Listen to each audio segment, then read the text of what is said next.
8:25, Sofía, la presidenta Sheinbaum acaba de hablar sobre el proyecto que anunció ayer el ministro González Alcántara. ¿Qué dijo la presidenta? Dice la presidenta, lo hemos dicho aquí y hay que revisar todo el marco jurídico de nuestro país. Los partidos constitucionales los partidos políticos no tienen personalidad jurídica para presentar amparos por cambios constitucionales.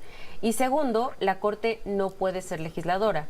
Dice la presidenta, se presenta una propuesta donde se está legislando frente a amparos de personas morales que no tienen personalidad jurídica. Vamos a esperar el resultado de la votación porque los ministros conocen lo que estoy diciendo. Todos los profesionistas del derecho saben que no es correcta esta propuesta que está presentando este ministro.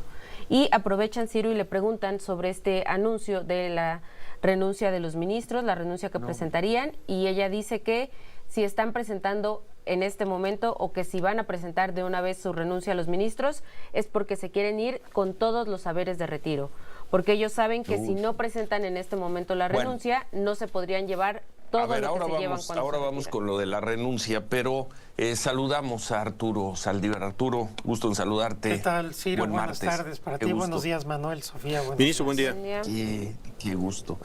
Directo con el tema, Arturo. Si todo esto que acaba de decir la presidenta Sheinbaum sobre el proyecto que ayer dio a conocer el ministro González Alcántara, si todo esto fuera una interpretación correcta, sería solo una interpretación. Y hasta donde entendíamos en los temas constitucionales, la última interpretación la haría o lo hacía la Suprema Corte de Justicia de la Nación. Arturo. A ver, yo quisiera poner las cosas en contexto. Lo hemos dicho ya varias veces en este espacio. Lo primero que creo que hay que decir es que los ministros y ministras de la Corte, incluyendo el ministro González Alcántara, están impedidos para conocer de este asunto. ¿Por qué? Porque se han manifestado expresamente en contra de la reforma. El ministro ponente fue por lo menos a 2 marchas, ha dado entrevistas, discursos, pero ¿qué ley se los impide? ¿Qué artículo, qué ley? Tanto la ley de amparo como la ley reglamentaria, los artículos 2 o 3, de las fracciones de la fracción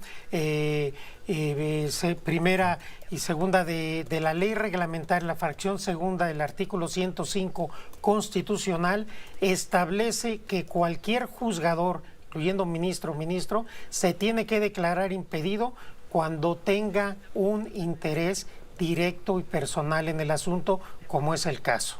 Esto lo hemos venido diciendo. Por lo visto, muchos aspectos. Los ministros, cuando menos el ministro González Alcántara, no lo interpreta así. Bueno, a ver, así, yo voy a dar mi interpretación y después podemos discutir lo que ellos están haciendo. El día de ayer, aquí en este mismo lugar, en una entrevista, Javier Lainez decía, no nos rendimos, seguimos en lucha. Entonces, están claramente diciendo que son juez y parte. Por eso siguen en lucha. Por eso no se rinden. Entonces, esto no podrían hacerlo desde el punto de vista jurídico, constitucional, ético y político. Ya lo están haciendo. Estamos en presencia de un activismo no solamente judicial, sino de un activismo de la Suprema Corte para oponerse a una reforma que fue votada claramente por el pueblo de México. Ahora jurídico, constitucional, ético, ¿y cuál fue el cuarto criterio que manejaste? Político, jurídico, constitucional. Ético, constitucional, político. Jurídico, desde todos los puntos de vista. Este es un activismo político de la Corte. Están entrando en un terreno que claramente nunca habían entrado en asuntos que sí eran delicados para los derechos humanos de las personas. Por ejemplo, la Corte nunca quiso entrarle al tema de prisión preventiva oficiosa. Pero en una reforma judicial que les afecta, sí lo hacen. Entonces, lo primero es que carecen de la neutralidad y de la imparcialidad que debe tener cualquier juzgador y están teniendo un activismo político que va a afectar necesariamente la legitimidad de la Suprema Corte. En segundo lugar, están admitiendo indebidamente estas acciones de inconstitucionalidad. Y voy a esto. Puede ser opinable, discutible, tampoco voy a decir que es un tema que es pacífico en la doctrina, Si en ciertos supuestos los tribunales constitucionales pueden revisar o no ciertas reformas a la Constitución, ya sea en su procedimiento e incluso en el fondo. Pero en este caso en particular, además del claro activismo político y de la falta de neutralidad e imparcialidad de la Corte, no tienen legitimación los partidos políticos para impugnar una reforma a la Constitución. Si nosotros vemos el artículo 105, establece que las acciones de inconstitucionalidad proceden cuando hay una contradicción entre normas de carácter general y la Constitución. En el concepto de norma de carácter general podría quizás eventualmente caber la Constitución, aunque no es el sentido del texto original, y por eso se está ahora proponiendo una reforma para clarificar algo que es muy claro. Pero en segundo lugar, tratándose de partidos políticos, la legitimación para impugnar leyes, a través de una acción de inconstitucionalidad es una legitimidad acotada. Es decir, solamente pueden impugnar los partidos políticos leyes electorales federales o locales. Y obviamente la Constitución no es una ley federal o local desde ningún punto de vista, porque la Constitución es una norma del orden nacional. La Corte tiene precedentes. Una cosa es el orden nacional, donde está la Constitución, y otro es el orden federal y el orden local, donde están las leyes. Entonces, para los partidos políticos, la Constitución no habla de normas generales, habla de leyes federales y locales, y el mismo proyecto lo reconoce.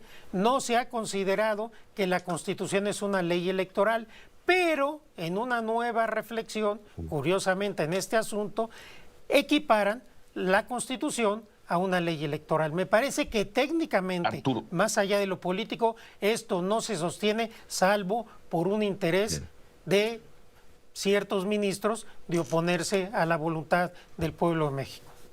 Dando por válido cada uno de tus argumentos, tu interpretación, dándola por válida, si los ministros llevan este proyecto al Pleno y consiguen los 8 votos, ¿quién les diría que no? Si los ministros, a pesar los ministros de la Suprema todo Corte, lo que estamos son dos diciendo, hipótesis, si lo presentan y si consiguen los votos, ¿quién les diría, quién les podría decir que no? Esperémonos a ver cuál va a ser la votación. Yo creo que hay que esperar la votación. A mí me parece muy claro que se están excediendo. Ellos y ellas lo saben, nunca lo han hecho. Todos los precedentes de la Corte son en el sentido de que no se puede impugnar la Constitución, y la reforma judicial ya es Constitución, y ahora están separándose de los precedentes. Hay que señalarlo porque hay un abuso en la función, hay una arbitrariedad. La Corte, si aprobara por mayoría de 8 votos este proyecto, se estarían excediendo y generando un rompimiento al equilibrio y a la separación de poderes que tanto están hablando. Pero ¿quién les podría decir que no? Se tendría que aplicar ese criterio. Esperemos la votación. Sería una resolución, una sentencia de la Corte. Esperemos la sentencia, esperemos si tienen la votación mayoritaria calificada, y en ese momento pues ya hablaremos. Ahora es un proyecto que se está presentando. Estoy expresando mi crítica a ese proyecto, que para mí es un proyecto político y no jurídico, con clara intencionalidad de defender privilegios. Hacemos una pausa y continuamos escuchando a Arturo Saldívar. Gracias por sus comentarios. 8:35. Volvemos.